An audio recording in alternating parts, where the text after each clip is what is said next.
श्रीराम समर्थ श्रीराम. भाग 19.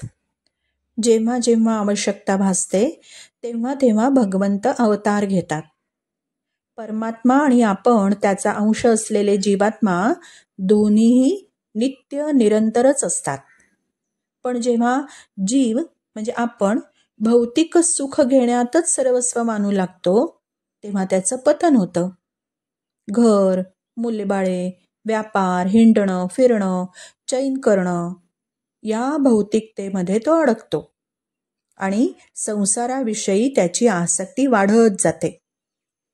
त्या वस्तू, ती भौतिक सुख जास्त जास्त मिळवण्याची अपार खटपट केली जाते आणि त्यासाठी पापमार्गाने सुद्धा संपत्ती मिळवायला आणि सुख ओरबाडून घ्यायला तो कमी करत नाही. मग तेव्हा समाजामध्ये अनाचार, अन्याय, भांडणतंटे, कोर्ट कचेऱ्या वाढू लागतात आणि धर्म लोप पावू लागतो. सज्जनांचा अतोनात छळ होतो. खऱ्याला कोणी विचारत नाही. खोट्याचं म्हणणं उचलून धरलं जातं. गायी, गुरं, निष्पाप जीवांची हत्या होते. जेव्हा जेव्हा धर्माची हानी होते आणि अधर्म वाढायला लागतो तेव्हा तेव्हा भगवंत धर्माची स्थापना करण्यासाठी आणि अधर्माचा नाश करण्यासाठी, सज्जनांचं रक्षण करण्यासाठी स्वतः येतात, अवतार घेतात. तसं म्हटलं तर आजही धर्माची हानी होताना दिसतेच आहे, अधर्म वाढतोच आहे.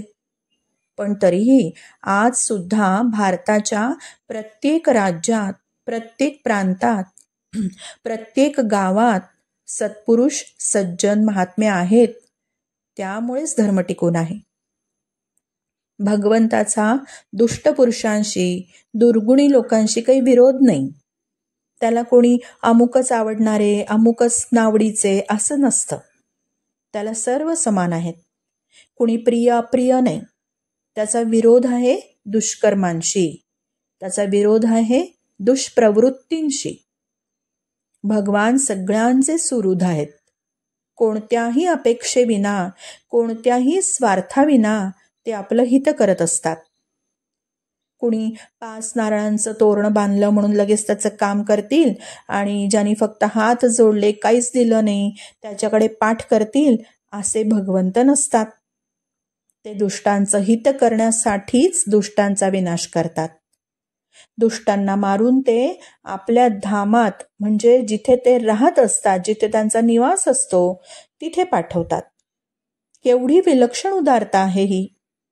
हे भगवंताचं सुहृदपणच नाही का? श्रीराम समर्थ श्रीराम.